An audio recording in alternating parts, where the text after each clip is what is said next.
Just to toss open. Sorry, Josh. No, it's okay.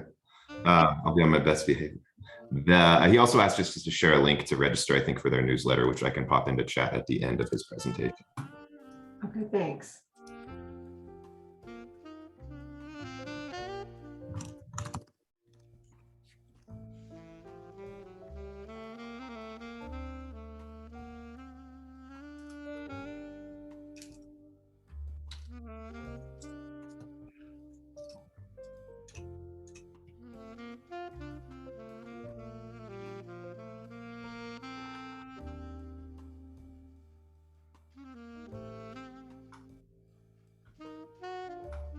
I'm not sure if either of you, Lynn or Santana, had signed up to receive a beverage. I think Santana did. Did you receive it?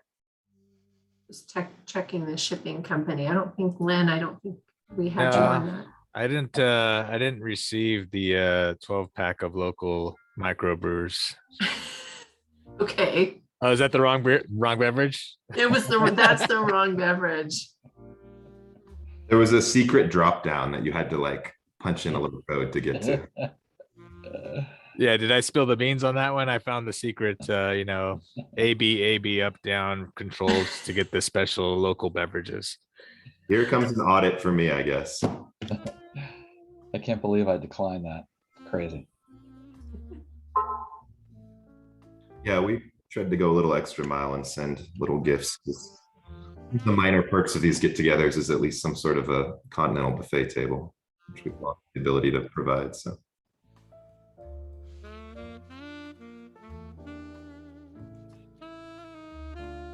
Hi, Bahar. Good morning. Good morning. Welcome. How you doing? Good. I'm Morning, Bahar. I'm in the background, so I don't have my video on yet. That's okay. No worries. I think it is 9 o'clock, so we will go ahead and start letting folks in here.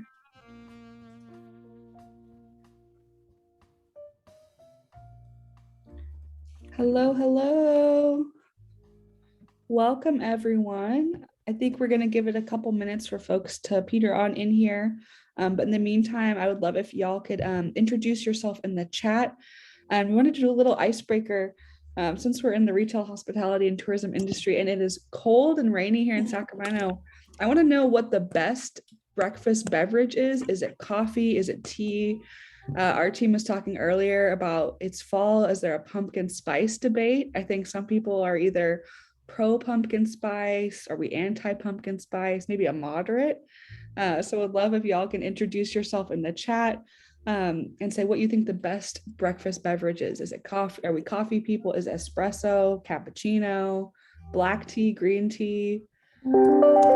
Maybe a little debate here in the chat. We'll see how it goes down. Awesome. I see black coffee, Irish coffee. Yeah, for a Friday. Okay. Hot chai tea. I'm a big chai fan myself. Absolutely. Ooh, London fog. That sounds good right now. Yeah. I had a big cup of black tea this morning, so hopefully caffeinated and ready to go and roll through the weekend here.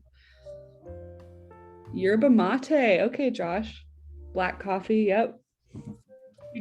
For some of our folks who are rolling in here, if you could introduce yourself in the chat and put your favorite breakfast beverage or the best breakfast beverage if you're heavily opinionated. We're also talking if you're a pro pumpkin spice, anti pumpkin spice person. Renee and I were just debating yesterday over the pros and cons of pumpkin spice. So I'm trying to back up my argument here. Black coffee, I see. Chai. Yeah, I'm a big fan of chai myself. Alrighty, we're gonna get rolling in just a couple minutes here, but I'll give folks some more time. I see a pumpkin latte person in the chat. Yep, love to see it. Green tea, yes, I love a good green tea latte. A hot caramel macchiato, that sounds good right now. Regular coffee, awesome. Yeah, I agree, Joel. Sometimes you just gotta have a cup of black coffee. Yeah. Alrighty, we'll give it another minute or two as some more folks come in. For those who've just joined us, if you could introduce yourself in the chat and state the best breakfast beverage or your favorite. Santana says pumpkin spice remains only in pies for him. I think Renee would agree with you. I like in all forms, pies, muffins. Give me all the fall flavors. That makes me happy. Ooh, oat milk mocha. Okay, Renee, that sounds good. I also love foam. Anyone's tried Starbucks like sweet cream cold foam or their pumpkin foam? Pumpkin foam is good. Okay. People want to prefer to eat pumpkin, not drink it. I get it. Someone has an oat milk agave matcha latte. Ooh, that sounds good. I love matcha. One of my best friends works at Starbucks, and I have a nice big thing of powdered matcha from her. I feel very grateful for that. All righty. Well, I think we have some more folks petering in here, but we will go ahead and get started. So welcome all to our regional workforce advisory meeting on retail, hospitality, and tourism.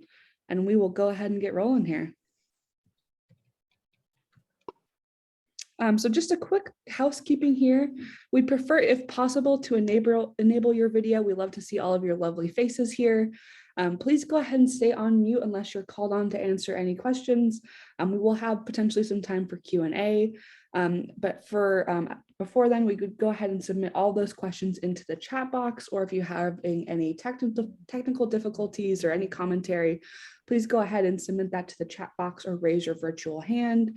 This meeting will also be recorded, as I think y'all know coming on, and will be provided as part of our post-meeting materials. And I think as Renee is adding in the chat, please feel free to introduce yourself and say your favorite breakfast beverage in the chat for those who are just coming on. Love to make some introductions in the chat. They're usually fairly robust and a good way to connect with other folks. So thank you so much for joining us today, and I will turn it over to Renee John. Thank you, Caitlin. And so I'm joined today with Josh Swigert, Regional Director of Employer Engagement for Retail, Hospitality, and Tourism for the California Community Colleges. And we're just going to give you a welcome today. Josh, I'll let you say a couple words. Hi, folks. It's great to see you all today. You can see what 2 years of pandemic does to somebody's appearance from that picture there. Clean-cut, optimistic young fellow has turned into just a big bearded regional director. But it's great to see you all today. It's obviously been a topsy-turvy couple of years, perhaps nowhere more than in this sector. What we're hoping to get at today is to hopefully take some of the major pain points and challenges in the industry, try to do our best to translate those into what they mean as far as opportunity for our students and future students, and hopefully take some of that info back to our campuses, to our instructors, to our colleges, to the folks that might be exerting marketing efforts on behalf of culinary and hospitality programs in the educational world, and hopefully paint a more compelling picture of opportunities, earnings in this dramatically changing hiring environment. So it's great to see you all, and we appreciate you joining us. Thank you, Josh. So we are brought here today by funding from the California Community Colleges through the North Far North Consortium and Los Rios Community College District. This is brought to you in partnership with the 4 workforce boards that make up the Capital Region, in addition to partnership with Centers of Excellence. We'll be providing some labor market and research information to us later today. We do serve the region, so we have partnerships also with Sierra College, Yuba Community College District, and Lake Tahoe Community College District. This is, again, strong workforce funding, which is intended to ensure that trainings at the community college level are demand-driven and meeting the needs of employers and industry, as well as responding to trends and changes.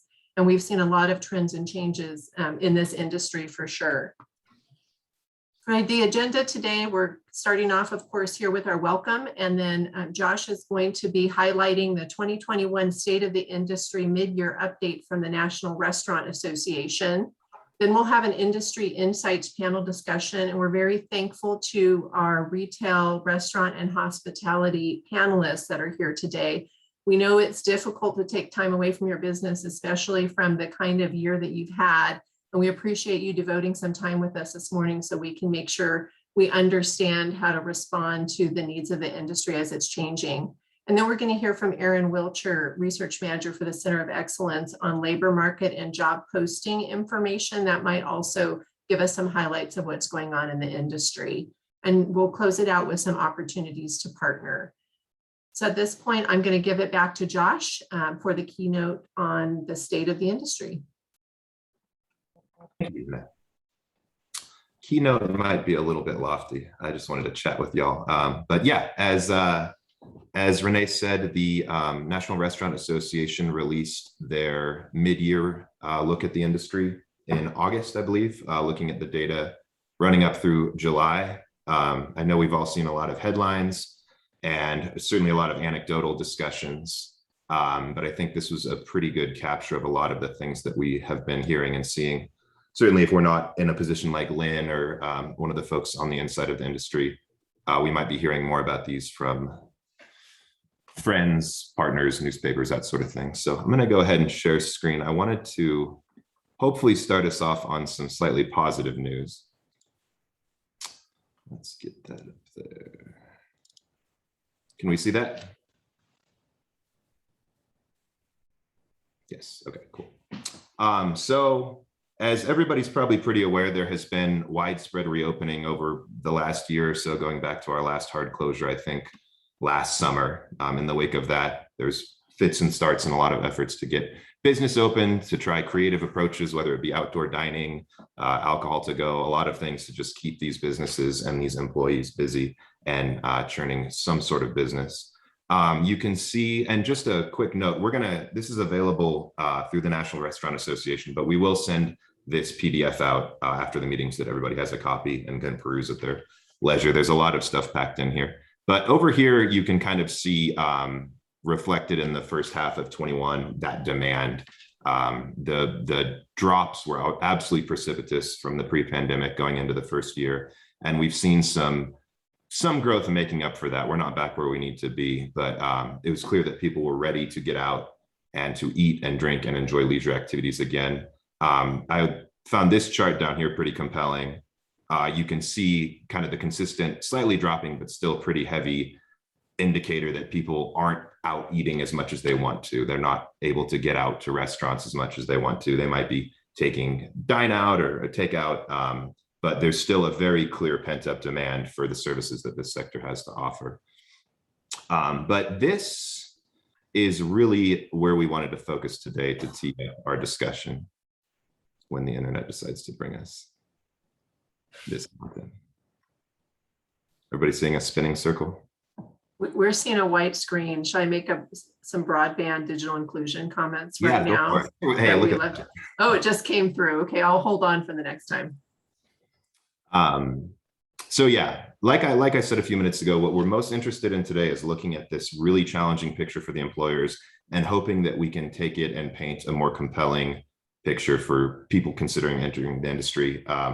I know internally and probably among a lot of the employers out there, I struggle with the idea that this is a low skill, low wage field.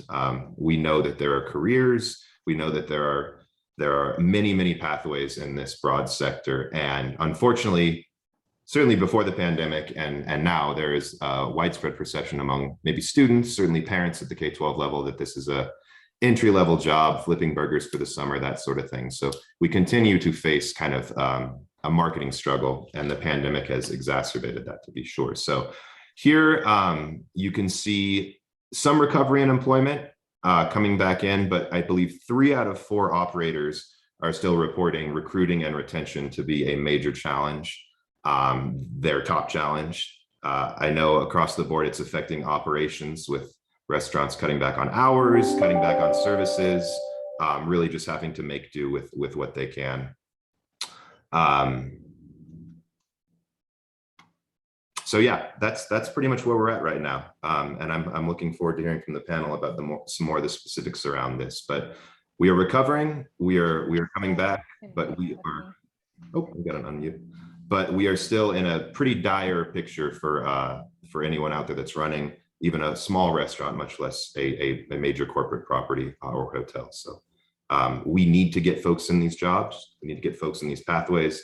We need to get folks to work. And that's why we're here today. So thank you, Renee. Thank you, Josh. I don't know if anybody has any questions or comments about the information shown. In just a few minutes, we'll share a link to the National Restaurant Association website where you can download this report. It's a free report, but you do have to do a download if you want to take a look at that. And if you have any questions at any part during the presentations today, you can put the question in the chat or you can raise your hand either way. And we will take questions after each section. So at this point, we are going to go to the panel, industry panel insights. And so we're going to take back the screen briefly for a minute.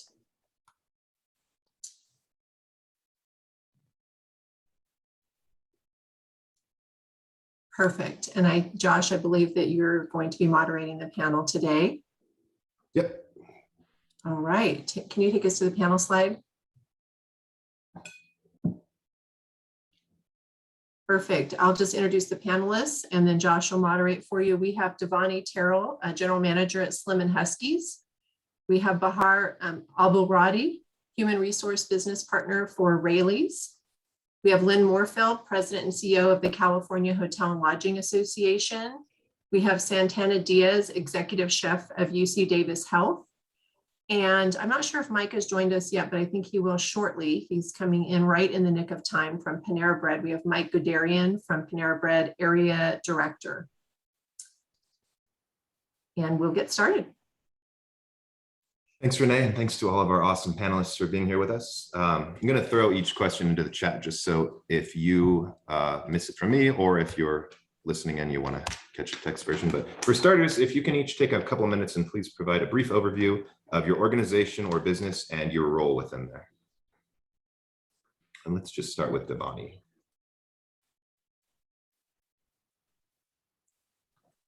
Do we have Devani? Hi, so my name is Devani. I'm from Slim & Huskies. I'm fairly new to the company, only working for 3 months, but we're a fast casual pizza restaurant. So people come through lines like a Chipotle cafeteria style line, people order and it will be ready in within 10 minutes.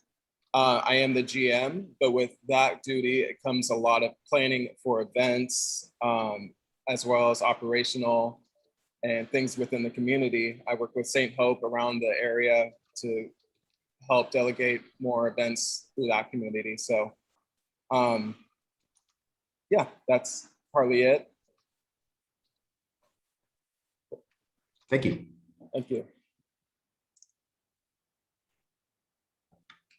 Hi, everybody. I'm Bahar Abulradi. I am actually just transitioning into a talent acquisition role. So I'll be leading the talent acquisition team in a very challenging recruiting market, might I add. So that'll be fun. But Rayleigh's, as many of you might already know, is a regional family-owned grocery company. We're headquartered out of Sacramento, but now we actually operate out of 4 different states across the western part of the US. So we have about 21,000 team members as of last month. And we are slowly growing. So in the next couple of years, hope you'll hear more about what that might look like, but you'll see, anything from a Rayleigh's to Bel Air, Nob Hill, Rayleigh's one market might be somewhere close to you. And then in New Mexico and Arizona, we now have Bashas that are under the Rayleigh's holding company. And they have a series of banners under their entity as well. So with that, we've also acquired some other companies over the last couple of years in the technology space, similar to like a DoorDash model. There's an organization that we have now that provides the delivery services for grocery and other types of delivery for food. And then there's also an organization called Field True that's under our umbrella that operates out of the kind of Washington, Oregon, and Alaska areas, where they help deliver fresh produce to people in kind of rural areas. And fun fact, we actually deliver produce on dog sleds in Alaska. So if anyone knows anyone up there that likes to have fresh access to, organic produce and things like that, that's definitely an opportunity for them to do some subscription services online to have boxes delivered to their home directly. So we're kind of expanding beyond just the typical brick and mortar grocery, but definitely have a lot of avenues to get people food when they need it and make sure that people have access to healthy food at all levels of the economy. Sure that this last year or two has spurred a ton of creativity in that world. So thank you. Lynne Morfeld. Great, thanks, Josh. Good morning, everyone. Lynne Morfeld, President and CEO of the California Hotel and Lodging Association. We're the largest lodging association in the nation. We're a nonprofit trade association. We do advocacy, try and advocate for favorable regulations and legislation for the industry, and kind of an interface to government, to the industry. We also do, gosh, I think 5 or 6 trade shows on the education side. Human trafficking we're pretty big on, and things like that, and just a nice communication conduit for the industry. We manage the San Diego County Lodging Association, the Long Beach Hospitality Alliance, and the Hotel Association of Los Angeles. And then we also have a foundation which provides scholarships to students along the way too. I think we're in the process of giving out about $150,000 worth of scholarships. And so that's us. Thank you. And Santana Diaz with UC Davis Health. Happy Friday, everyone. Santana Diaz, Director of Culinary Operations and Executive Chef here at UC Davis Health. We employ over 10,000 staff members here within our facility, ranging, I'm overseeing from anything from food service workers to leads to supervisors, sous chefs, career and part-time positions. We're hiring almost for all of them currently. We are also big with promoting and succession programs within UC. So whether it's transferring, if you're moving to, say, San Francisco, relationships with UCSF, all the way down to UC San Diego, 19 different properties, 5 within the health system. So yeah, it definitely has been a challenge, but there's a lot of opportunity. Thank you. Yeah, very true. And I think we're a minute or two ahead, so I believe Mike may still be joining us, but we'll just keep tabs on that. So getting into the meat of these challenges, over the last 18 months, what have been your key in-demand positions, particularly the ones that you've had the most difficulty filling? And let's just keep in that order, moving from Devani left to right, so I don't need to jump in between all of the good information. Right. So my biggest challenge is we opened the restaurant right smack dab in the middle of COVID. So last August we opened. So our challenge is getting to know people on a community level, and sales have been extremely low just because the economy and everything, with people having no jobs and some planning that, and also hiring has been a great deal of problems too. So trying to stay competitive with other restaurants as far as hiring and paying more the minimum wage, and also trying our best how to get sales and being creative in ways that we can attract people to the restaurant in the middle of COVID and still following those guidelines. Trying to kind of punch in both directions, huh? Yeah. Bahar? Yeah, Josh, you pretty much kind of took a lot of what I was going to share on the perception people have. A lot of our feedback from exit surveys that we've done over the last 18 months has been really that, people wanted a different career change. They didn't want to work with the public as much. A lot of, fear, a lot of anxiety. And, we're hiring for different levels of the organization. So not only do we have openings in our stores, right, where you are interfacing with the public, we have, perishable departments that deal with, fresh foods that need to be, handled safely and have a lot of standards that we have to follow for the health inspections and things like that. Then there's also the back of the house roles that require more logistics and, operational and organizational skills. And then there's our production bakery and our distribution center with, the truck drivers and the logistics team that actually gets the food from the distribution center into the stores. So we have layered needs throughout the organization, as well as support center level staff like marketing, IT, all of those things. So I'd like to think that there is very much a career path in retail, especially in grocery, because you can start out in the stores and really understand the nuts and bolts of what it takes to operate the store, how to interface with the public and the community, be a face for your community, because people got to eat, right? Like they're going to have to get their food from somewhere. Why not the grocery store? And so that shift has to we have to sell that story. It feels like a little bit more than we used to have to. And really being able to show people, starting at the stores, moving your way up to, even a VP. We have people in our company who have that success story. And so really just honing in on that and getting to the crux of what it is people want out of their career is a challenge right now. Thank you. And Lynn, obviously you're speaking for your association members, but you speak a little bit to those hiring challenges. Yeah, sure. We have the same issue that Bahar has, and that is, hey, is this a career or is this just a low-level service job? The reality is it's both. And so the service jobs are the ones that we have open the most right now. Front desk, banquet server, restaurant server, definitely housekeeping. And then we also, kind of funny, we lost all our sales folks. So, over the past 2 years, they really haven't been able to sell anything in California. And so a lot of them went to destinations that were open so they continue their career. So we lost a lot, and those are good remote jobs as well. Coming back to the property, the housekeeping is definitely the biggest deal, and the front desk, and making sure that our training and our protocols and everybody is safe, and we've got the right protocol of the week for the folks that are interfacing with the guest.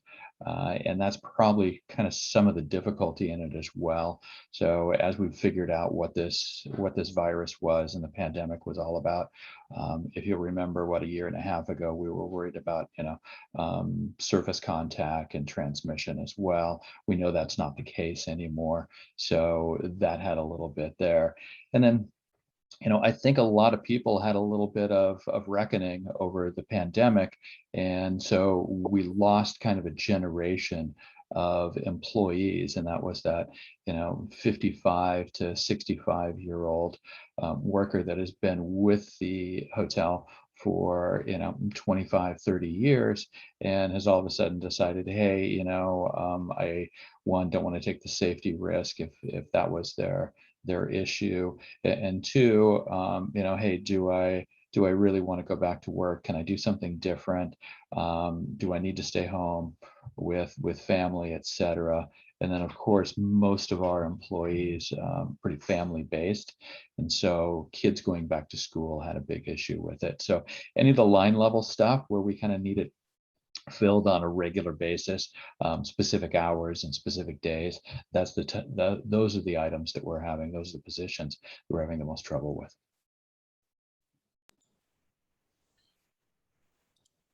All right, I'll jump in and just follow up and agree with everyone so far.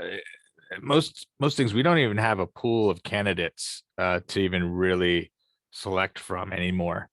Right. So it's been an ongoing challenge for any of the positions right now, whether it's career or what we call part-time within our operations, which is called per diem. We posted 35 positions here just a few months ago, and we're still trying to hire for those. And,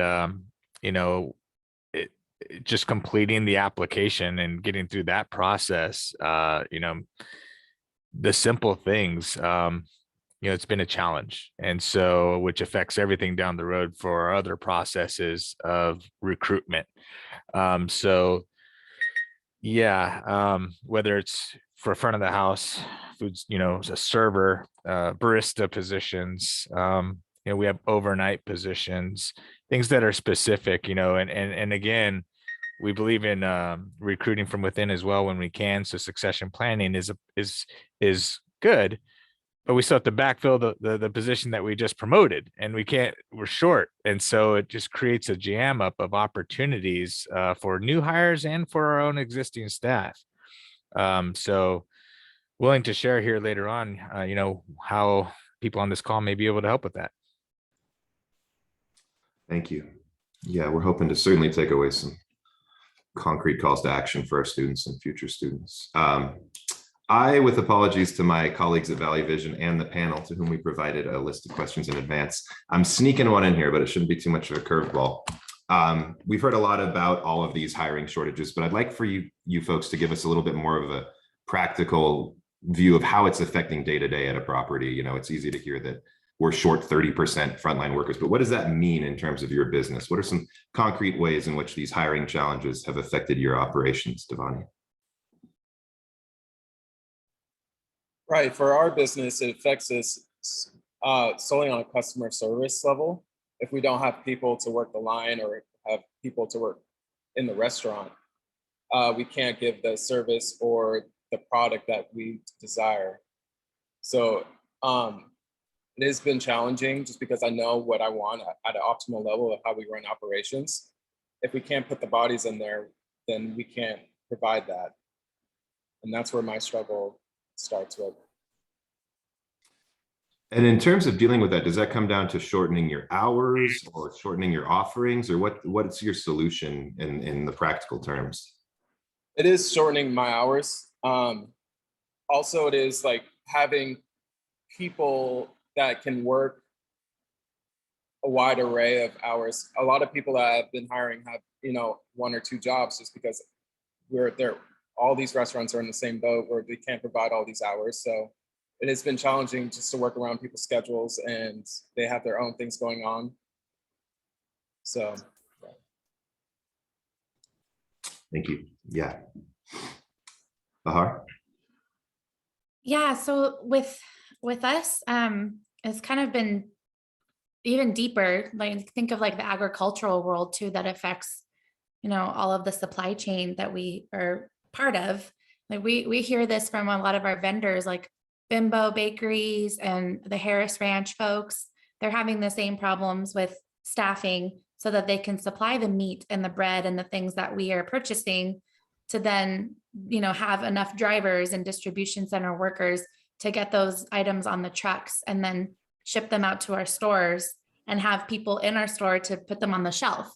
The less people, the slower that process moves. And that's where a lot of us as customers feel it, right? When you walk into a store and half the shelf is empty and you don't know when you're going to get your favorite, you know, bread brand back because they haven't given us any ETA on when they're going to have a production cycle back on. So we're going to experience even more shortages, unfortunately, going into the holidays is what we've been told, which is not what everyone wants to hear, but it's the truth. And so, you know, it creates more overtime for us where we are overworking the existing staff that is willing to be there, you know, and really that's not good for our morale, you know, and retention efforts there. To Lynne's point, we've had a lot of folks who went into early retirement because of COVID, just as the educators I've heard have felt, right? It's this cycle that just perpetuates this mentality that like, when is there going to be the, you know, the light at the end of the tunnel? We don't know the answer to that, but we have enough here to say, hey, there's a lot of work. We can get creative with how the work is done. So from a safety standpoint, you know, if there are people that have reasons, medical reasons or valid reasons why they can't interface with the public, but still want to work, we can find something for them to do back of the house where they're not interfacing with the public. We can get creative with accommodations, and we have done that, but it's really being able to have this pipeline of candidates who are willing to come. To Santana's point, that's lacking, right? So we had a hiring event, for example, earlier this month, 2 days across all of our stores. We advertised it for 3 weeks going into it. And our goal was to hire 1,200 people. And we only hired 100 because there wasn't enough bodies walking into the store to, you know, and not enough people applying to the positions online. So just to paint the picture for you, that's kind of what we're up against. And we're, you know, only 3 weeks, not even 4 weeks out from another holiday. So, you know, it's going to get more challenging, we're assuming, and we're really trying to be planful about how we enter that season, but it's really about getting creative. Yeah, it is nerve-wracking to say the least to start to sit back and think about the sheer scale of this and how any direction you look at, any state, any country, this is going on. As a consumer, I just select another product and go about my business, hopefully, and try not to throw a tantrum in the freezer aisle, because that is within my control. Mr. Morfeld.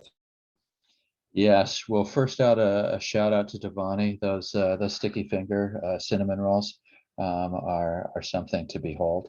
So definitely I encourage everyone to try those. And the pizza's not too terribly bad either.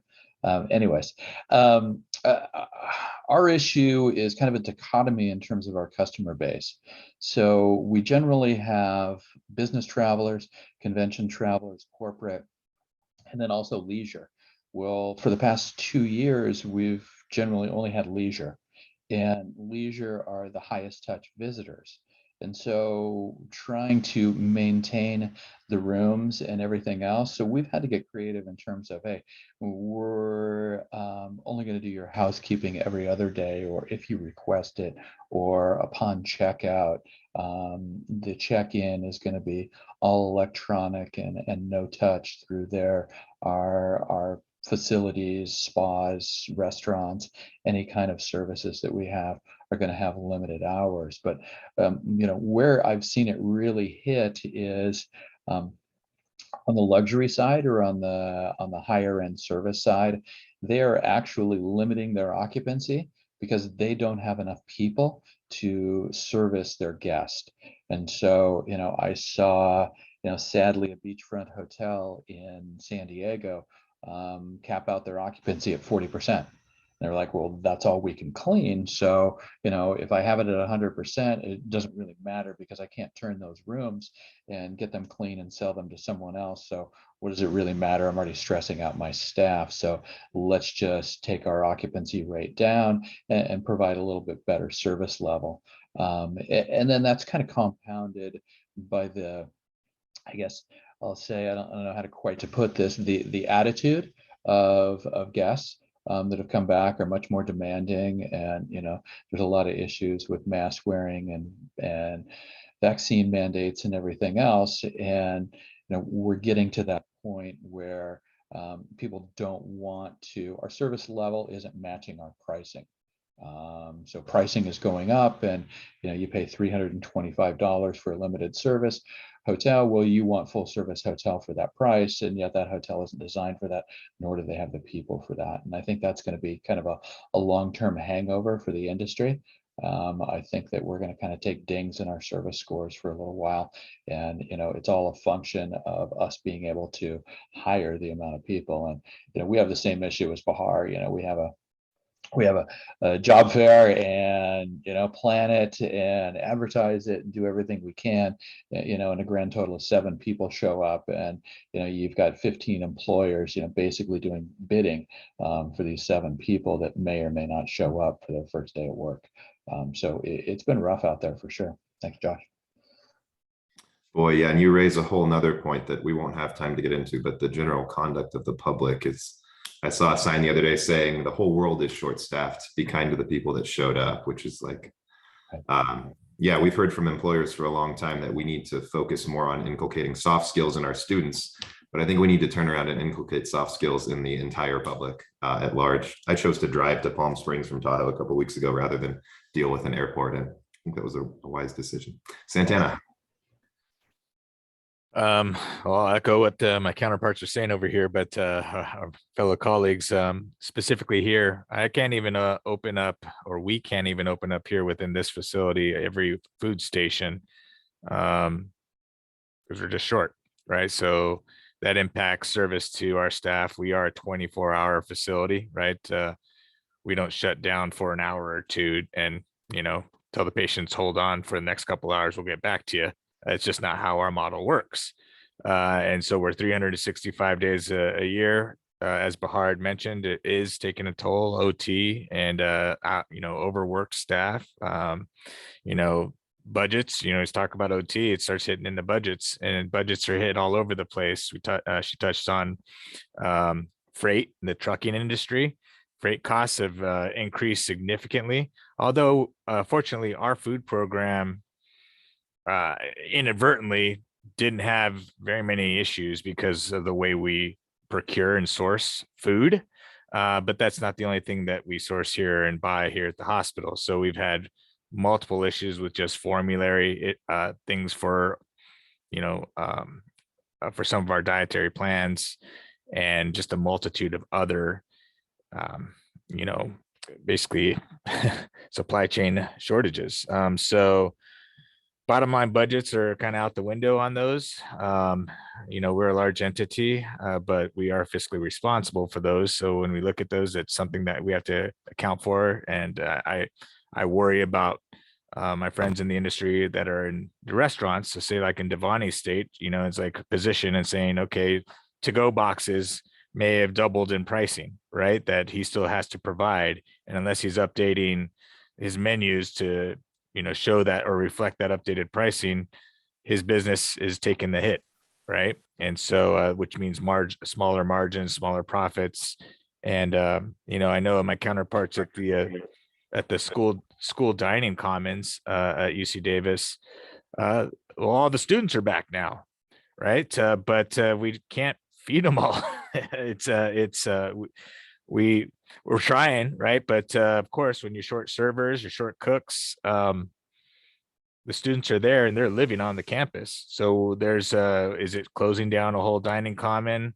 But that's not really an option because the students and the families that are going there and scholarships are paying for those services, but we don't have the staff to provide the services, right? So it's this ongoing challenge, right? So specifically, we're getting hit all over from our storage and warehouse facilities and freight issues to all the way to the customer, right? And who's really paying for it? Well, everybody in between, right? Whether it's the hours I'm working to work an overnight shift to even cover the grill so our doctors and staff can eat, at 1 a.m, to some of our staff that are just working, an extra.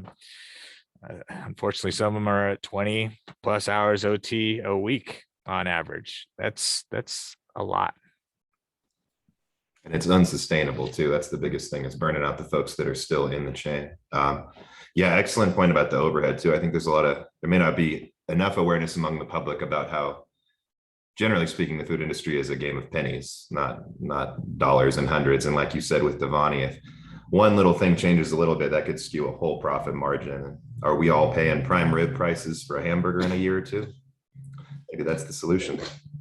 Hopefully bringing a little bit of positivity here for at least our end, something we can take to our students. And let's reverse the order, because I feel like Santana keeps getting answers stolen and really wants to take the lead on this next round of questions. So what concrete steps have you, and feel free to go out to folks you've heard about in your world, but what concrete steps have you, partners, colleagues, associates, taken to try to remain or spur competitiveness in hiring for these positions? Really anything here we're interested. Devani mentioned some pay bumps. On Lynne's side, we're curious if hotels are considering offering lodging to employees under housing duress. So anything you got here, we are fascinated and interested in. Santana. Coincidentally, we are one of the highest paying UC entities. I'm not sure how that worked out at Davis. But for coming in the door, benefits start day one. That's huge. We are a union house, but it's stability.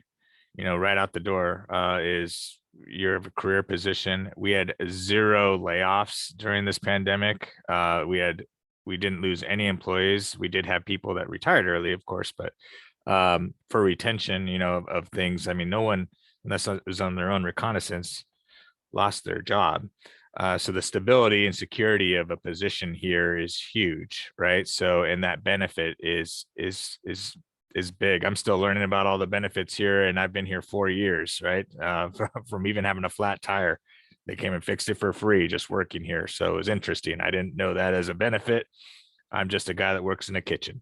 But so for competitiveness, yes, we're starting in the mid-20s for just entry start off for our cooks, right? And that range goes up to in the 30s, which is very competitive, almost a sous chef, basically a sous chef rate in town.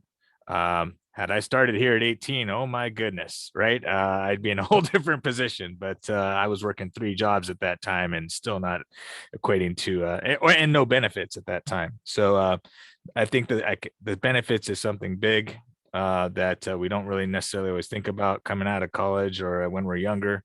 But I'll tell you, those teeth cleanings would have come in handy at 18 that I paying for now, right? So it's the little things. And then also the other benefit is, again, the transfers in between properties, right?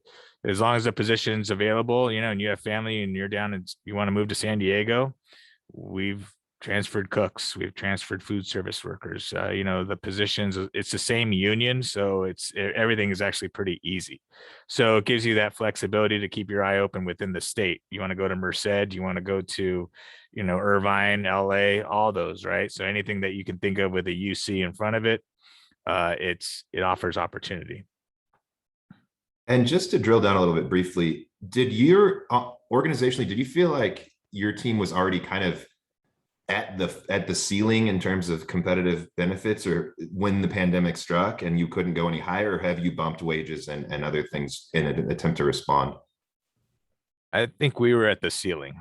Coincidentally, this property is a little bit different than the other UCs. And this is something that took place before my onboarding, but we're very competitive even amongst all the other UCs. So I think that what really did open the door and what we changed with our recruitment too was availability, right? So as we recruit and we onboard staff, even before the interview process, we're trying to figure out what are people's availability, because it just being transparent with that. Don't just, you know, the people that are applying for jobs just coming through and say, yes, I'll work this, I'll work whatever. And then before you know it, you hire them and then they can't work past 1 p.m. right? Or no, they're not going to work the night job, even though it was posted as a night position. Who knows, right? So the point is now we started asking for that transparency of availability and honoring that, saying, okay, for these part-time positions, that's fine. You can only work 2 days a week. That's fine. That's 16 hours less that of somebody else that we're paying on that overtime and stressing them out and their work-life balance. So we really enforce work-life balance for protocols here. It's just trying to get staffed up enough to offer that benefit. Gotcha. Yeah, you can only work 10 to 1 on a Friday. We'll take it. Come on in. Reverse order, sending it on to Lynn. Yeah, so we have that as well, and you know we're kind of there's 1,000 jobs that are equal in the hotel industry. So if I'm at the front desk and I'm making $18 an hour, I can probably go across the street and make $18.50 at the next place. And my skills are pretty transferable. If I'm at a major brand, I can just go to another major brand. I can go to another city. I can go to another state. I can go international for that matter. So our issue is less about wages and benefits. We've always kind of been what we refer to as an employer of choice. And now that's kind of a little bit lagging, I think. There were some hard realities during the pandemic. We closed down, we let people go, and they're a little gun shy coming back. So we're trying to regain that. And the one thing that we're trying to do is look at the experience of working in a hotel rather than the wages and the benefits. Hey, we're competitive on wages and benefits, check. The experience here that you're going to get working here, you know, we've got our marketing and our sales folks working on talent acquisition now. So it's like, hey, put all that marketing to use in hiring people, because that's where our need is. We got all the customers that we can handle right now. On the leisure side, you guys need to work on catchy ads for us and the way to attract people. The other thing for us is flexibility that we've never had before. You want to come in and work that 10 to 1 on a Friday, we're okay with that. Matter of fact, we welcome that. And you know, I know that I haven't seen it too much in California, but some people are working with daily pay, where at the end of your shift you're paid. And so people have money that cuts 2 ways. One is they have their pay after that day. They may not come back the next day. But the other one is hey, they have that pay and they'll come back and they realize it. So we're getting pretty flexible and inventive in terms of what we're doing. There's some locations that have had trouble filling positions just due to the high cost of living.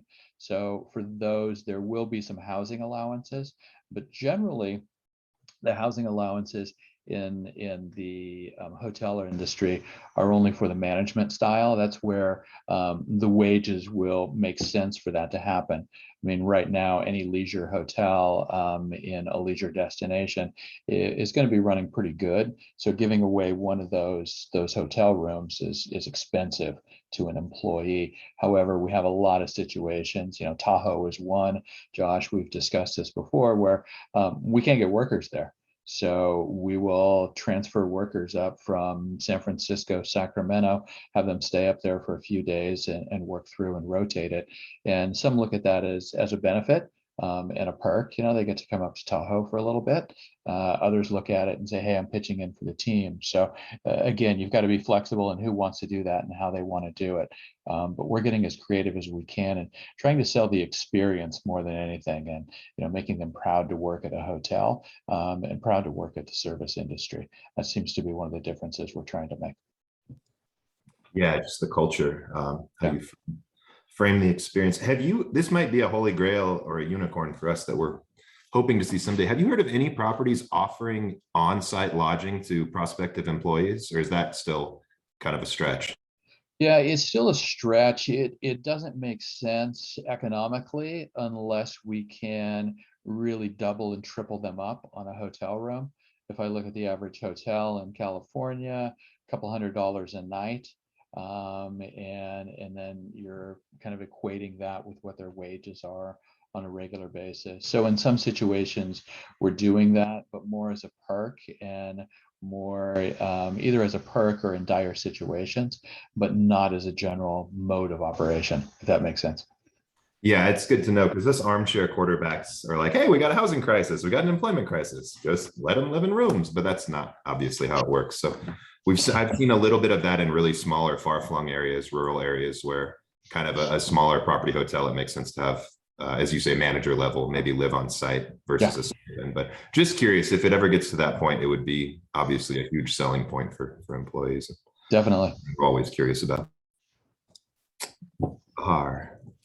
Yeah, well, we sort of do something similar to Lynne's group in the summer and in the winter months in our Lake Tahoe and Truckee locations. We offer our employees from the other California stores to come up and stay for up to a week or longer if they want. We pay for their lodging and per diem.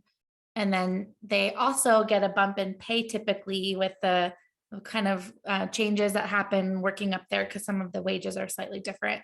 So there are some perks to that.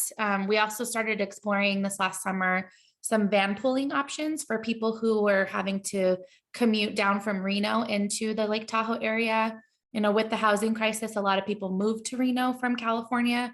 So we wanted to kind of have an availability for those that maybe didn't feel safe driving that mountain, which I still don't like driving very often, but that was one thing that we started to explore, and we'll probably implement it going into the snow season. It started snowing this week. So now that we know some folks are going to have some trepidation around driving in the snow specifically, that's going to be something that we'll implement a little bit quicker. We did also evaluate our wages quite a few times in the last year and a half, not just from marketability, but also just looking at equity and other things that were going on in our market. Our competitors, like I won't name names, but one with the bullseye had people starting I think at $19 or $18 in the Bay Area, which was unheard of for retail. And so we were losing people, left and right to other organizations. Some came back, which was a good sign that the grass may not always be greener on the other side. But, to the extent that we could really work on telling the story of your growth opportunities within the company and really making sure people understood that there are ways that you can receive wage bumps and other, by cross training into a different department like food service. Similar to Santana, we have kitchen workers and people who are really skilled behind with cooks and, all the different food safety protocols that are needed. And so that requires a little bit of a bump in pay compared to somebody who's maybe, collecting carts in the parking lot and things like that. So we did also implement a new team member onboarding in the midst of the pandemic, where we streamlined the onboarding experience that a new hire has within their first 60 days and up to 90 days, really making sure that there's intentional checkpoints with their leadership, so that people feel like they're truly included as part of the team. They're not just another, fresh body in the store to throw a load or do the things that need to get done, and really making sure that from day zero, even as part of the recruitment process, that we're intentional about really including everyone in that process and showing them all of the different things that we have available to them. The challenge for us now is how we do that on a mass scale externally from a marketing standpoint. So I might take some nuggets away from what Santana and Lynne were sharing about marketing. We have some opportunities there to really share our story on a broader scale to make it more competitive with, you hear people like another example of what the Bullseye is doing. They are giving tuition reimbursement, I think through a specific university for all of their employees, where we do something similar through the CGA, California Grocers Association. We do tuition reimbursement for folks in college classes, whether they're part-time or full-time. And we also extend it to a family member of an employee. So if one of our employees has a spouse or child in school, they can use that for them as well. But not very many people know about these things, right? So it's really how we're maximizing telling the full story of what you get when you come to work with Rayleigh's, or quite frankly, any grocery chain, because most of us are a part of CGA in California. So. Yeah, not just thinking about the wage today, but where are you tomorrow and what is the culture and how is your life going to unfold? Thank you. Devani, and we're going to lose Lynne at 10 o'clock. So I want to get to one more question and then we can open it up. We're getting some great questions in the chat. But Devani, how you mentioned some wage increases, but anything else you're doing to try to bring good applicants in the door? Right. So it's the same thing with bouncing off Santana's, just offering benefits. We don't offer, switching out tires, but we do offer benefits and having that flexibility. Like, I know a lot of people who apply here are looking for financial independency or flexibility. So offering benefits goes a long way with them, or, and like for people who don't, there's a lot of people who don't look at this as a career, but for people who do look at it as a career, there is opportunities to grow and to move up in the company fairly quickly. So we're opening up 4 or 5 restaurants in California alone in the next year. So just to be able to, look and broaden your horizons in LA or any major city in California, you'll be able to do so. So wage increase obviously is a big one. So we do try to stay competitive in our market. Thank you. Gonna throw one more question out here. Gonna let Lynne jump to the front of the line since he's gonna tap out momentarily, and then Santana can take it away. How have the types of skills you're looking for changed as a result of either the pandemic or the ongoing adoption of automation and technology? Boy, the technology has pretty much worked itself out, and most of our workforce is relatively good with technology, and some of the part-time help is on the younger side as well. So the technology doesn't really seem to be that big of an issue. We don't really see that. In terms of everything else, customer service. So how to deal with the guest and the customer is a new ballgame all of a sudden. So there's a bunch of conflict stuff that we have to deal with, and the guest is a different animal than they were 2 years ago. And so we want to make sure that those are okay. And so I think that's probably our biggest issue right there, is service. What really makes a hotel room different from another hotel room. All said is a bed's a bed, a shower's a shower, and a lobby's a lobby. But there's subtle difference in there for sure. But the difference is the service and making sure that we're good there. So making sure our employees aren't burnt out and overworked and compensating for them. I mean, it's just we're seeing this all over the nation. It's just hey, it doesn't matter if you pay me overtime or whatnot. I kind of want to go home. I'm tired. And I want to spend some time with my family. So making sure those things are taken care of. We're in hospitality, so it's a little easier for us. We see that and make sure everyone's taken care of. But just the customer service skills, that's probably the biggest thing, and making sure our guys are okay. And when I say guys, I mean employees. Just making sure everyone is okay and they're there for the right reasons. And if they need time off, they need time off. Let's do it. Fascinating. I think if we went back 3 years, I remember hearing that soft skills, employability skills, interpersonal skills are the number one thing that we should be trying to inculcate. And that has only grown, it sounds like. So, Lynn, I know we're going to lose you. Thanks once more for joining us. We appreciate your contributions. Great. Thanks, everyone. Appreciate it.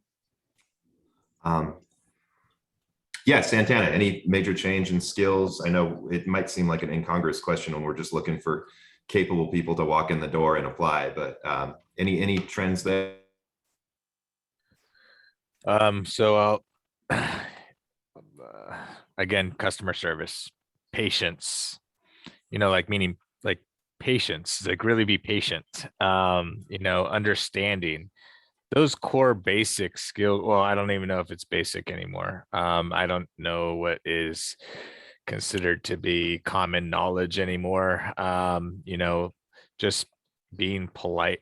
The hospitality industry, just the experience, and even my own personal experiences going out is, I don't know if there's a detachment or insensitivity. And maybe that technology has played that role. It's like that I don't have to talk to someone. I could just push a order button on my phone and not have to deal with you or even say hello or say thank you. Those basic things, and it's evident in interviews, by the way, too.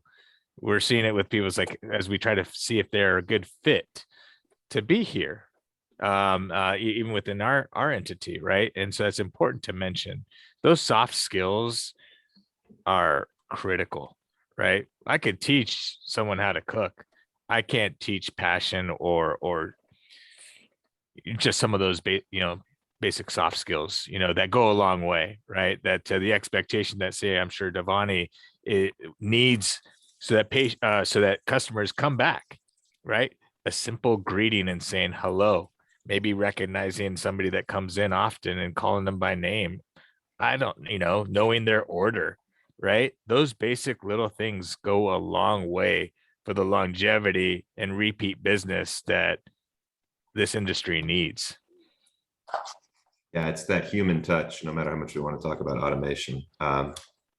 Yeah, and to be clear, we call them soft skills, which is almost unfair, right? These are critical skills. These are the number ones. So, Bahar? Yeah, I think the first thing is growth mindset. People don't have the wherewithal, I think, anymore to think about what's going to happen. They kind of just in the moment. But in the retail world and dealing with the public and all the things that, like Santana and Lynne were talking about with customer service, it's really having this like resiliency, because you're going to, run into challenging times and challenging conversations. But if you have the ability to kind of think beyond that moment and really be flexible, then you can really make the most of your time in this space in hospitality and retail. I mean, like I said before, people have to eat, right? Regardless of where they're getting their food, there's going to be this need for people in this space, and having that wherewithal to kind of sustain what it is that we need when it comes to dealing with people in general, whether it's your coworkers or the customer that you're servicing. But that, in my mind, that's more than ever now. Like, we just need people who are resilient, because that, in the box thinking is not going to get us very far in this world with all of the changes coming at us from every angle. In my future. Thank you. Yeah, change appears to be the only constant, and expecting to get back to that normal might have to wait another day or two. So, Devani, any major changes on the skills you folks are looking for? I think it falls aligned with what you all said.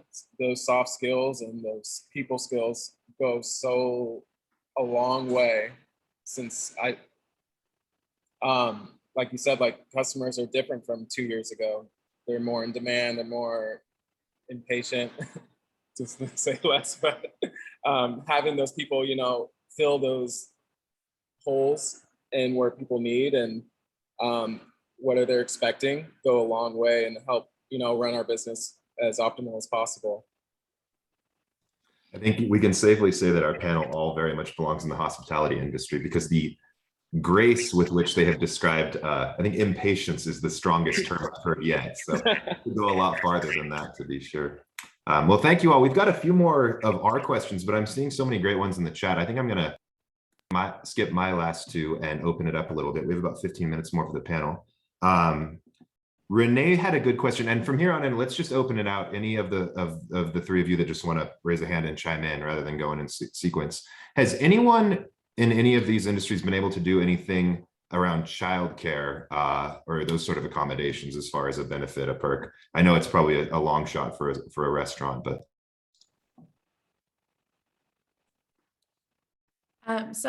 We offer an employee assistance program to all of our employees, and they facilitate helping the team member find local childcare. It's not something that we have done as a company to, go out and find local places that people could partner with. There are a few organizations in the Sacramento area, specifically in our backyard of our headquarters, that our leadership team are affiliated with. And during COVID, they did make a point to, share those discounted opportunities with the employees in that area. But on a more global scale throughout the rest of the chain, it's done through our employee assistance program. And that's free of charge to our employees. So they can call 24/7 and, inquire about elder care and child care.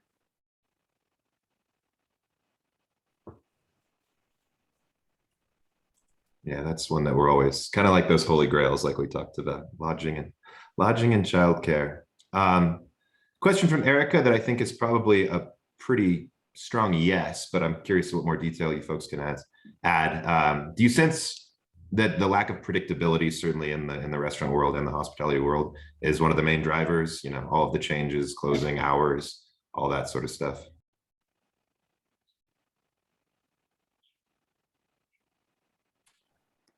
I would say yes. That's affecting all kinds of things, like myself trying to plan, and I'm in the industry, and I'm from the restaurant industry, and just even though I can empathize with, say, the regular spots that I, will buy food on the way home if I'm not making it. If they're not able to make it, if they're not open, if they're just too jammed up, if they're slammed because they don't have any business, it forces me to maybe look at other options. And although I'm patient and then can, understand, what's going on, I don't think the average consumer is really is really completely connected to understanding that. And so all that does is say lose business for the said first place I called. Meaning that person is just going to find whatever other restaurant that maybe is a second, or maybe it's a chain, and nothing against chains. But at the same time, it's like maybe they're able to figure out how to streamline things a little bit better and have more support. So it ends up continually affecting this industry.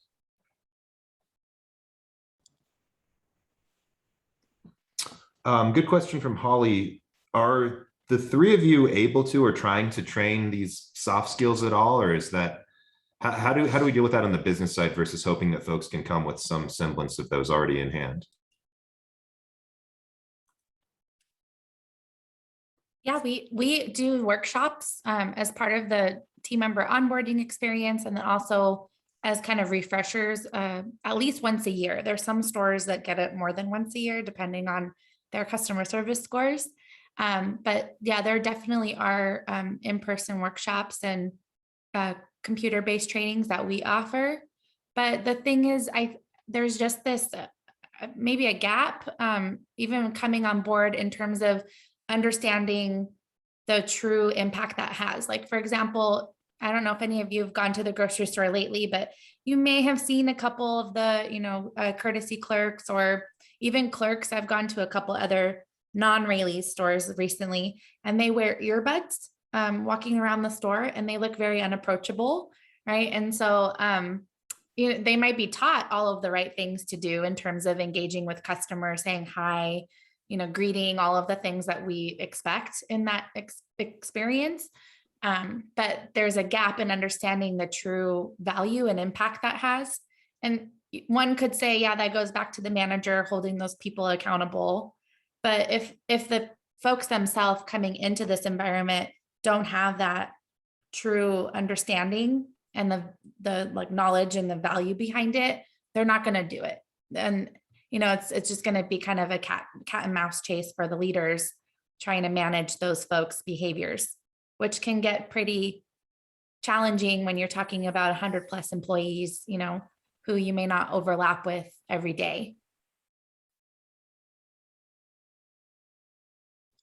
So sorry, that's probably a loaded way of answering your question, but. No, right on point. Devani, Santana, are your teams trying to train soft skills at all, or how do we deal with that? Oh, I'll mention that we do on continued learning and educational opportunities, once employed here. And we hope it's all being proactive because sometimes those are requested and mandated if there's going down another route that involves HR. And we hope that that goes down to the soft skills that we're talking about just being able to communicate with one another. The simple understanding of speaking and communicating and how a message is received. Again, doesn't matter if I'm right, if I'm yelling at the top of my lungs at somebody, it's the way that message is received, and I'm the one who's in the hot seat. And so anyone coming into this entity is going to be held to that standard. We have the principles of community that are held within UC Davis, and yeah, we do these workshops as well. But that is something that's part of another benefit here that we do with continued learning and education here.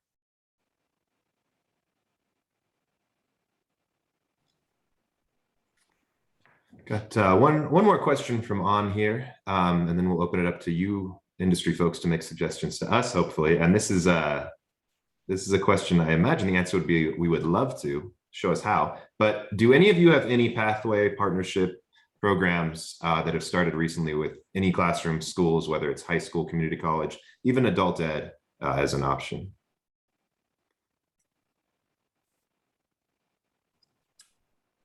I'll go.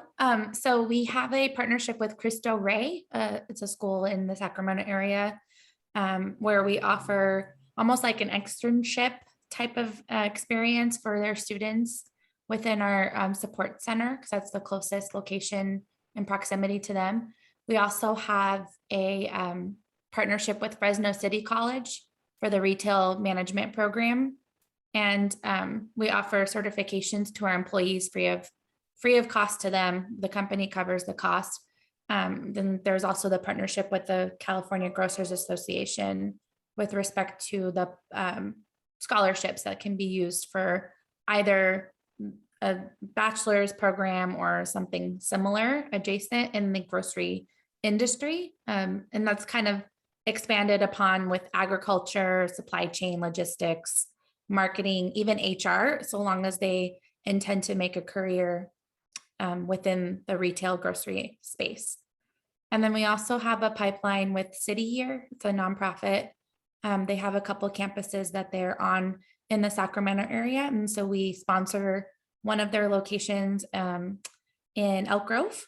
And we've actually hired quite a few of their City Year students once they graduated from their service in that program.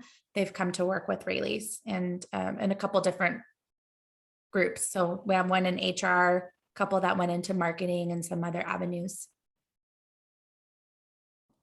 Awesome. I'm glad to hear. That sounds like a lot of fruitful projects showing returns. Santana, Devani, any sort of educational partnerships current?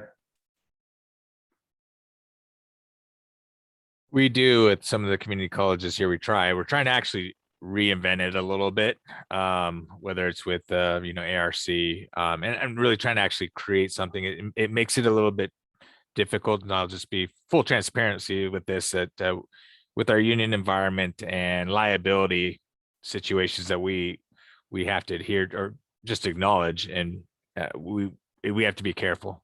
And not that anybody else doesn't have to be careful. It's just there's a little bit of red tape. We just got to try to figure out how to reinvent it.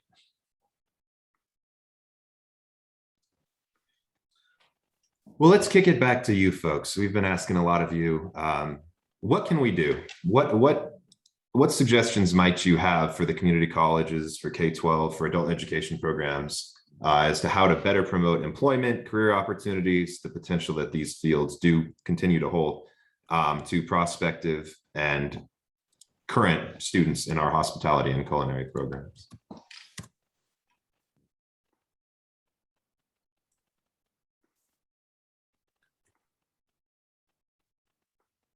I'll go.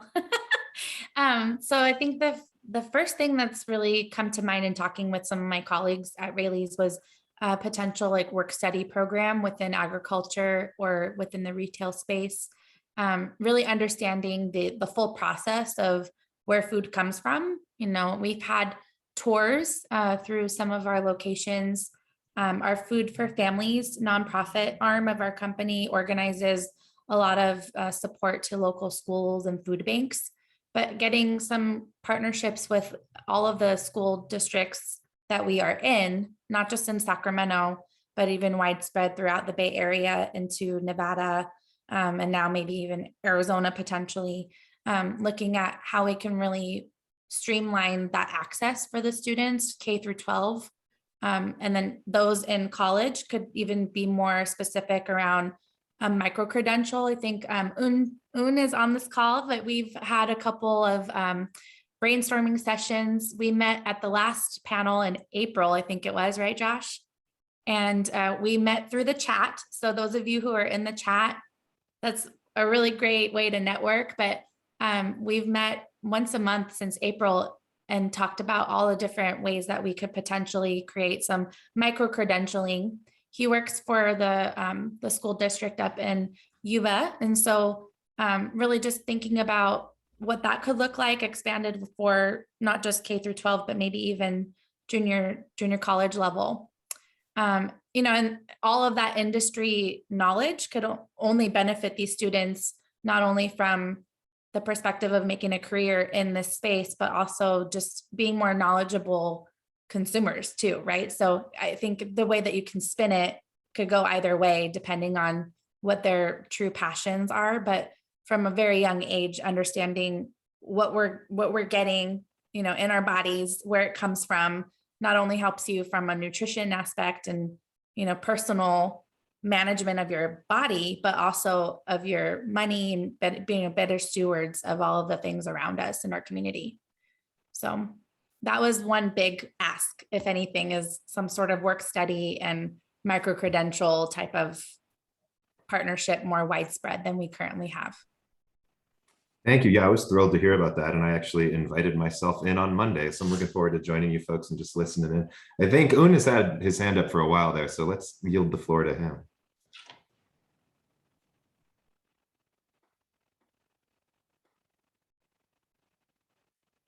Oh, we cannot hear you, sir. Not getting any audio. I don't know if that's just me. No, I can't hear you either. Un.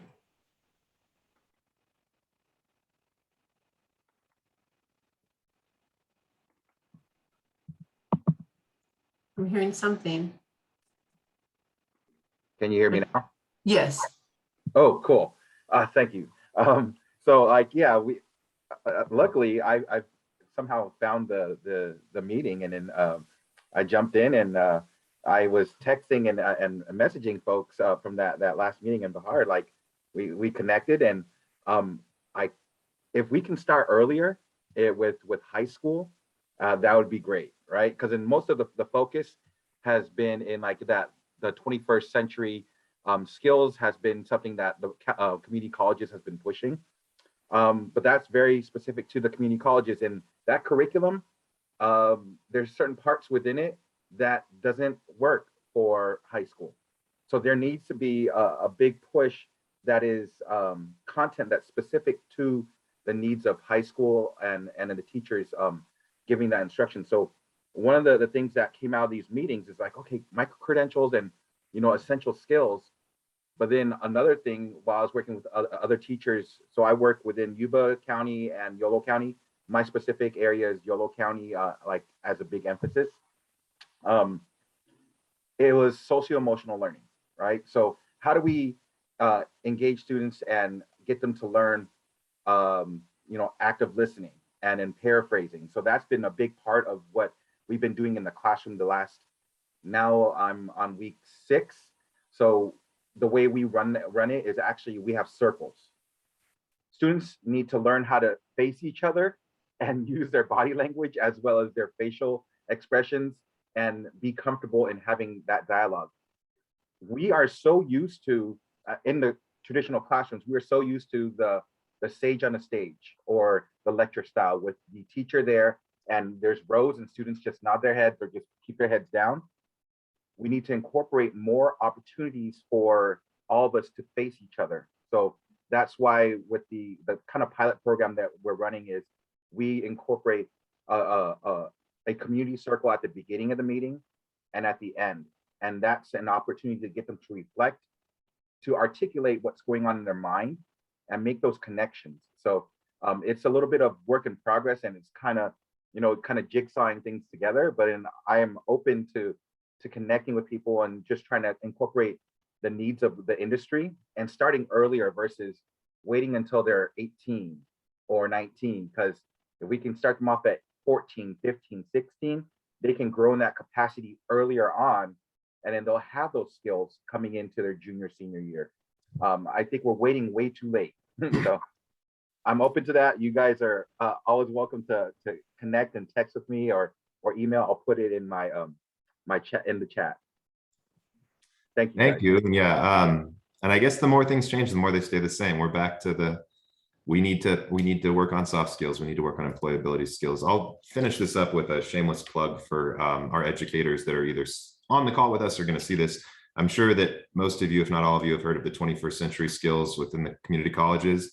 Maybe not perfect, but certainly a long-standing answer to all of these questions. I taught 6 hospitality managers and staff up in Sierra County the last 2 weeks, a select boot camp of those classes. One of the most fun modules is the active listening content, communication etiquette. It's all there. It's good stuff. And as Un said, it's activity driven, it's discussion driven. It gets people engaging, not just staring at a speaker or a lecturer. So I think we got Aaron Wilcher coming up momentarily for a LMI report, but we do have Spencer's hand raised. So let's let him have the last word. Not sure how that worked out that I got the last word, but thank you very much. I'm with Department of Rehabilitation, and I just want to shout, I know there's a lot of folks that probably partner with us, schools, even the businesses that are on here today. If you're not, please let us know. I'll put my contact in the link. Dennis and myself are both on this call. Yeah, this collaboration is fantastic. One of the things I hear a lot of times is compassion, competency, and computer skills are what employers are looking for. And those are the folks that are going to get hired. I know that's what we're talking about, but my question was, and I don't think I dropped in the chat, but pathways specifically for individuals with disabilities. The school districts have a lot of individuals that have disabilities. We do a lot of trainings, and a lot of times we come back and people say, oh my goodness, a person with a disability can do this, can cook, can work in a restaurant, can work at a grocery store, all these things. And the reality is, yeah, definitely. We've got a couple of our partners, and they're not on the call, but I've informed them about the group here, who we're setting up some programs now, almost like a cohort.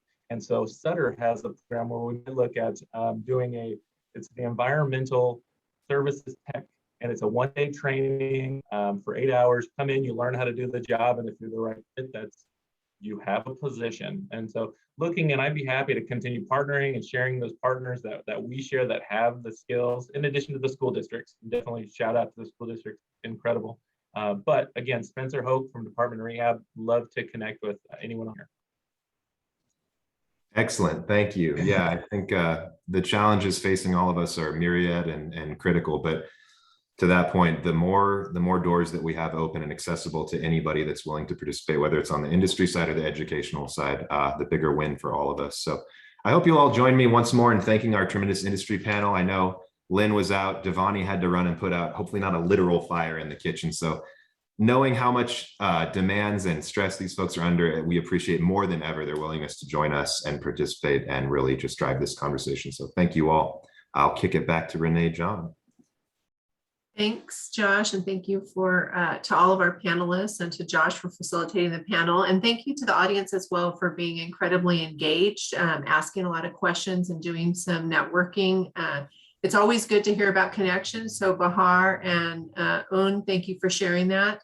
That helps us to know that we're doing the right thing in the way that we're setting these up.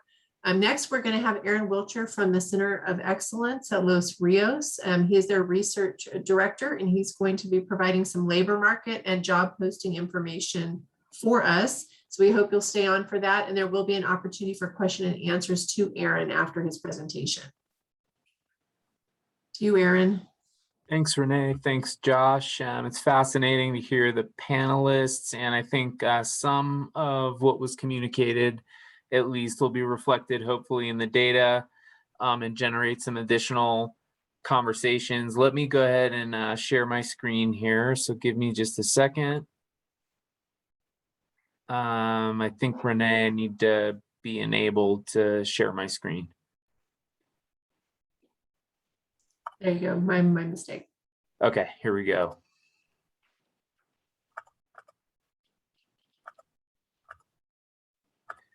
So our organization, I'm Aaron Wilcher, I'm the director of the Greater Sacramento Region Center of Excellence. Our organization provides labor market information, technical assistance, and other kinds of research services to the community college system across California and other regional partnerships such as this one. And our fate in the community colleges is organized by regions according to how the community colleges invest in career education programs. So I am running one of 9 offices across the state. And you can see how our regions are divvied up, and I focus, as I said, on the Greater Sacramento region.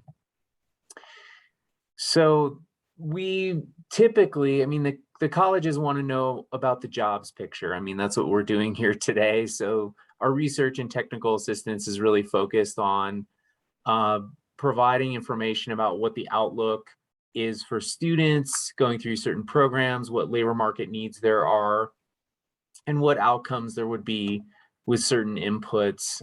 So we ask questions about the types of skills and credentials that are needed, the wages and earnings that are paid for certain types of jobs, and kind of a market analysis about size and performance of the labor market for our programs.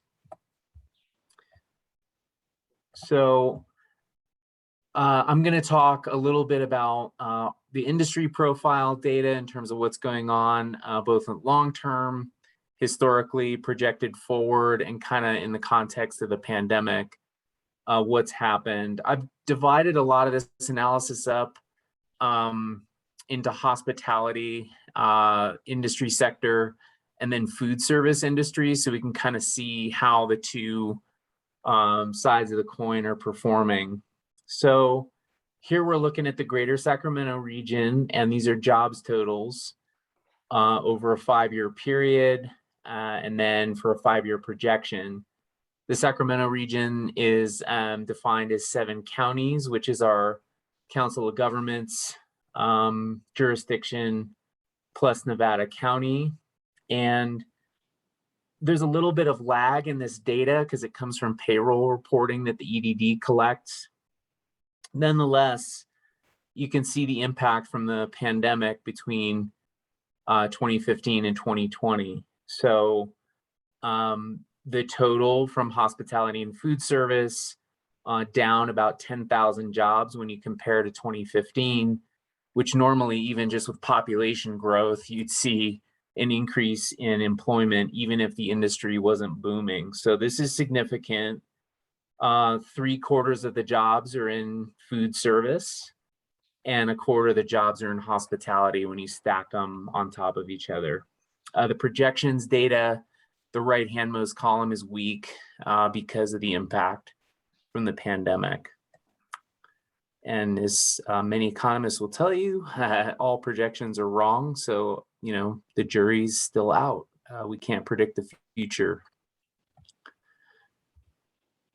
So I just want to add some context to the 2020 jobs numbers by showing you the share of jobs in the economy that's occupied by hospitality and food service. You know, and you could see there it's about 9%. The Sacramento region's basically on par with the share of jobs in the economy with California.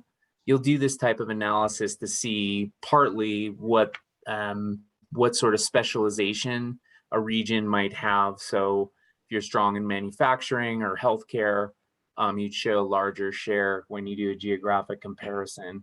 In this case, it's kind of on par. And in general, as we'll see here in a minute, we've been watching monthly industry data, and the regions with urban metropolitan regions tend to have higher shares of hospitality and food service jobs. And so these regions had higher impact in terms of total job losses and the share of job losses that they incurred during the pandemic, and they've been slower to recover. And in part, as we'll see, Sacramento is a case, one of those cases. So this chart just kind of breaks out the job losses. It's a little disingenuous because it's a 5-year period. We're going to see the bigger impact when we look at a shorter time frame in the next slide. But that said, the data shows the Sacramento region took a little less of a hit in the pandemic when you compare it to the state. And so for food service, the Sac region lost 7% of its jobs compared to 14% at the state level. These numbers are going to seem low to you, but that's because generally speaking, when you hear about the job losses, you hear about it from a 1-year time frame. So when you look at hospitality, the Sacramento region lost 12% of its jobs, while California lost 17%. So this is kind of the real-time chart in terms of data. I'm going to spend a little time on this slide because there's a lot going on here, but I want to make sure the group understands what's going on. This graphic tells a little more nuanced story. This is specifically about the hospitality industry. This is a monthly data that we're getting, and here, this is an index. So we're comparing monthly employment jobs totals to February 2020, right before the pandemic took hold. So the first thing I want to point out are these numbers that are on the April 2020 columns. We're comparing California to the greater Sacramento region. Greater Sacramento is the orange bar, California is the blue bar. And what that number means, those numbers mean, is that overnight, of course, no news to this group, the hospitality sector lost half of its employment.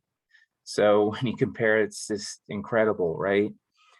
And then it's interesting because as we look forward, going to the right, the Sacramento region outpaced California with its recovery in terms of numbers of jobs. But then at the beginning of 2021, that trend kind of reversed and California starts to outpace Sacramento region. At any rate, where we are today is a hopeful story. That is that we've recovered a lot of the job losses. So California is currently, they're about 18% below where it was at February 2020. Sacramento region's upwards of 20% below. So we've essentially recovered, 30% of the jobs that were lost when compared to February 2020. I mean, this is, we're still in a hole here, but it's significantly improved. The Delta variant, August 2021, when we did this analysis over the last couple of weeks, August 2021 is the most recent data we had available. According to this, the Delta variant is not significantly impacting the recovery, but let's see what happens when the next couple of months of data gets released in terms of how this recovery is going. So, by the way, I'm going to encourage you all to subscribe to our newsletter where we release this data. This is from our economic update.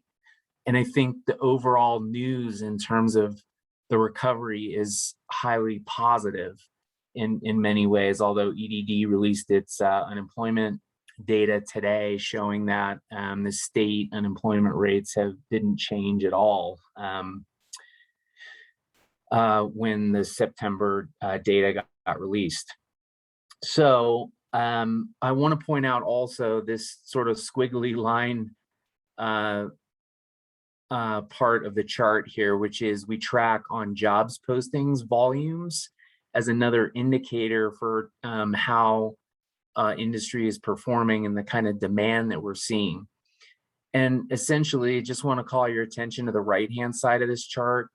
And when you compare the jobs postings monthly volumes to February 2020, the increase starting around March 2021 is an indicator of what we all know, which is that demand is significant and hiring challenges are significant at this time.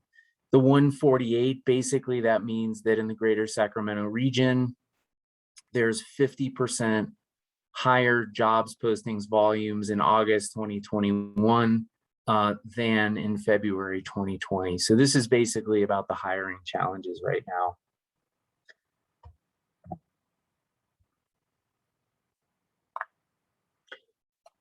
So this slide shows the average annual earnings for the industry sector.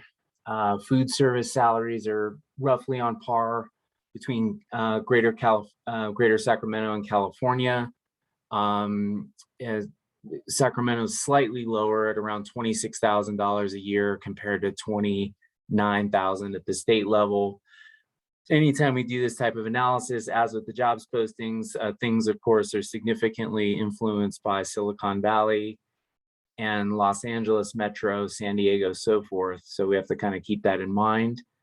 When you look at the hospitality average annual earnings, it's way higher at the state level. And that's probably what's going on is these metro regions and the kind of pay that they have in those areas with comparison to Sacramento region. So just keep that in mind. So we've got about $41,000 in Sacramento region compared to $76,000 at the state level. So I pulled this data from the St. Louis Federal Reserve. They're analyzing Bureau of Labor Statistics data. And just want to point out, this is a story that partly reflects, I think, some of the conversation in our industry panel. And that is to say, I mean, this is a chart showing the average hourly earnings at the national level. So this is the US and showing, you know, kind of a general, this is starting in the beginning of 2017, showing this sort of, you know, kind of chugging along, cost of living type increases, so forth. And then the start of the pandemic with the dashed line. I don't know how to explain that blip there, but I do want to point out this period between November 2020, when average hourly earnings in leisure and hospitality were about $17 an hour. And then by September 1st, the monthly data from the previous month, we have average hourly earnings of almost $19 an hour. I mean, by percentage, that's a huge increase. So, you know, economists, this is kind of about this story, hiring challenges, potentially job quality improvements, part of which, of course, are wage increases. So trying to attract those workers with higher wages. So there's a lot on these coming charts. I do want to point out this, I'm hopeful that this PowerPoint will be kind of a reference material for you and you'll have access to this. But in analyzing the specific types of workers, the occupations in hospitality and food service, we do these exercises to look at top occupations and industries that we analyze and, you know, attempt to highlight target areas for education training providers.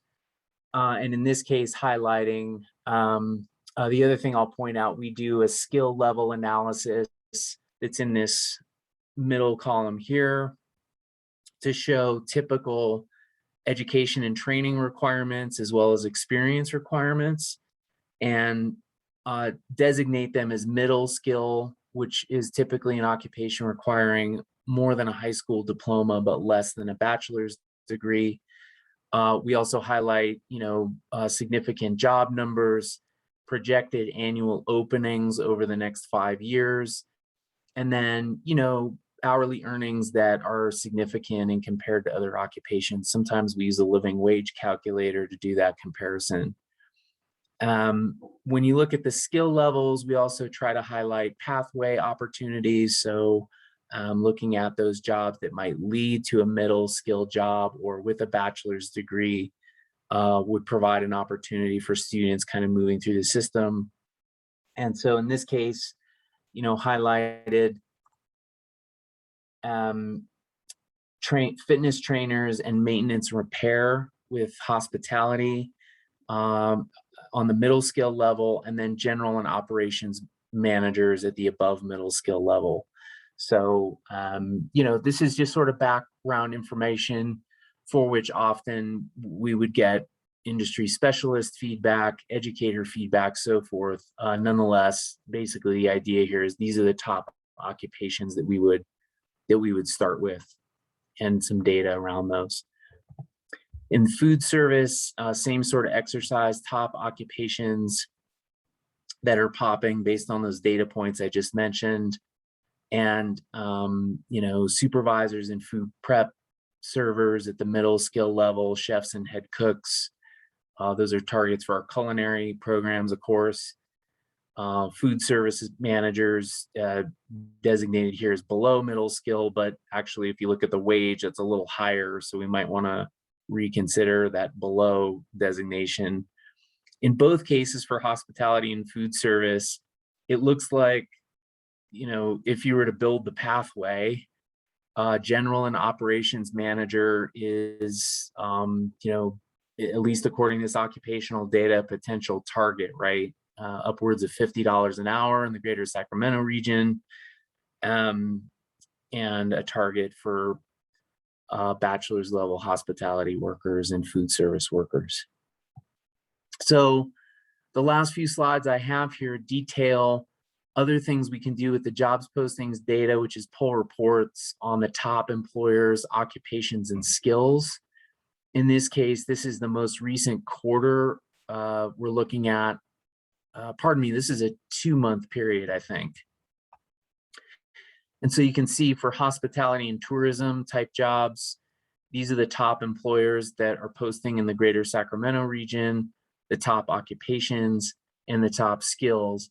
This doesn't, by the way, carve out any skill level. This is kind of everything. So these are the, you know, if you just look at that industry, regardless of skill, education, training level, this is what's popping. So I won't go into detail here, but again, as a reference point, you can have this PowerPoint moving forward. We did do an analysis that's kind of a pathway analysis that potentially could be materials for further discussion, and looked at, we did use the occupations that I just showed previously to look at top employers, top job titles, and top skills for the above middle and below middle skill occupations that we looked at in the previous tables. And so here you can see this. We also did an analysis looking quarterly to see who the top posting employers were for each of those occupational categories. So you can see, you know, kind of a range of stuff: Starbucks, fast food, and then on the right, that's for the food service. And then on the right-hand side, you know, fitness organizations, hotels, the casinos, ski industry is of course big in our region. So those are top employers, same analysis, but here showing top job titles that correspond to those occupations. Again, this would be, you know, ideal to be studying in detail, like in a focus group type situation where you're sort of analyzing and reacting to, you know, what are the targets that we might look at if we're sort of building a pathway and thinking about the types of education and training that would be required to move from one tier to the next. What kind of wage gains might that bring with it? Things of that nature. Some of this is a little muddy because you look down and you see below middle skill in food service and a job title called general manager. But the way the algorithm works is essentially to look at all keywords in the posting and all keywords in the occupation. So the job title doesn't always designate what skill level it is. It might be the education training requirements listed in the job posting, the types of skill, the types of duties and tasks and responsibilities. It's looking at everything in the posting. So a general manager isn't always a general manager when comparing occupations and jobs postings. The final slide I'm just going to show here is then you get top skills. So if you want to drill down and say, yeah, we're trying to prepare a head cook, I'm going to make this up, but we're going to try to prepare, you know, a head cook to be a general manager. You know, this type of data can help you at least as a sounding board for what skill, training, education, experience requirements education training providers might help with to help advance students beyond that. So I do want to invite you to subscribe to our economic update. I or someone else can put this link in the chat and just click on that. And if you want to see more data and information, such as I showed here for hospitality and tourism and other industries in the economy that we release quarterly, please feel free to sign up for our update. And with that, I will turn it back over to Renee, and thank you all for the discussion and opportunity here. I appreciate it. Thank you, Aaron. I know it's not always an exact science, especially when you're working with job posting data. So appreciate the effort you put into pulling the data out for us. There are a few minutes to ask questions about the data or analysis. If anyone has a question, you can raise your hand or put the question in the chat. Either way. I actually have a bone to pick with poor Aaron. I see you had musicians and singers as below middle skill. How many people on this call can play the mandolin? No, bad attempt at humor. Thank you, Aaron. It's the Centers of Excellence are critical to our work and are always a huge contributor to these conversations. So sign up for that constant contact updates.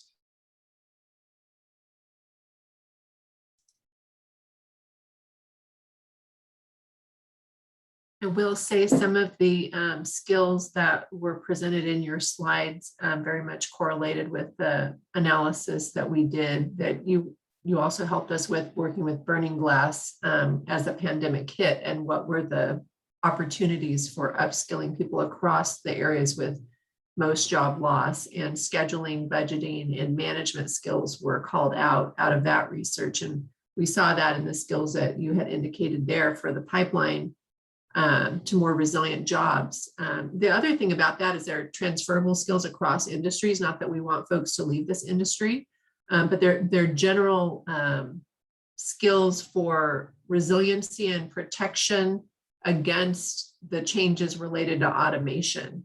So any of those kinds of skills are helpful for all industries, including this one.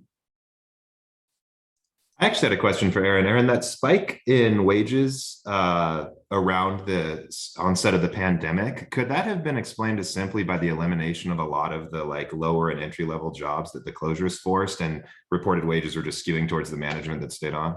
Yeah, thanks for that's it. That's how. Thanks, Josh. I did have that thought, and then got kind of subsumed by lots of other things. I had that thought the other day. That's probably it. That's my best guess. So good pickup on that. That's the likelihood, right? You had the first people to go were the folks on the front line, and so those left probably were at a higher wage level. You're right. Josh, do you want to close us out with any opportunities to partner with the community colleges? Yeah, I just wanted to make sure we didn't have any more questions for Aaron, but it sounds like we're wrapping up. So yeah, obviously this is all very foundational. It's clear that the more the changes and dynamic upheaval hit this sector in our world, the closer partnerships we need between the folks doing the hiring and the schools. It's not just a community college effort. This is an industry in which there are pipelines from K-12 through adult ed all the way up, that we need a lot of motivated, skilled people in this industry. So there's already some great conversations going on from our last call we had in the spring. Bahar and Han are talking, and anybody else that wants to reach out, connect to the community colleges, to the local schools, to the adult ed programs, please drop us a line. I'm happy to serve as a conduit to any of those programs that are out there. There's a lot of opportunities to partner. We have ongoing curriculum redesign efforts. I think there was some mentions in the call earlier on Un's side about the need to update our culinary curriculum to meet the changing world and to see what the K-12 programs are doing as well. Job shadowing, internships, apprenticeship is the biggest lift, but there are culinary apprenticeship models out there, the ACF and others. So anywhere that we can be a conduit to the industry side to better drive training and quality applicants, we are here. So I would encourage everybody to make those connections. And once more, thank everybody, certainly our industry panelists, Aaron and the COE, and Valley Vision for their invaluable support in holding these advisories. Thank you, Josh. And if you've been to this advisory before, or perhaps if you registered early enough, you received a beverage complimentary of Josh and the community colleges, retail, hospitality, and tourism. I would say this advisory does it well, even in a remote setting. So look for future advisories. We do these twice a year, and your participation and the networking and conversation that happens is invaluable in developing the pipeline and refining the pipeline for skills, which is critical right now for this industry. So we thank you for your participation. We hope you have a great Friday, and we'll see you next time. Thanks so much.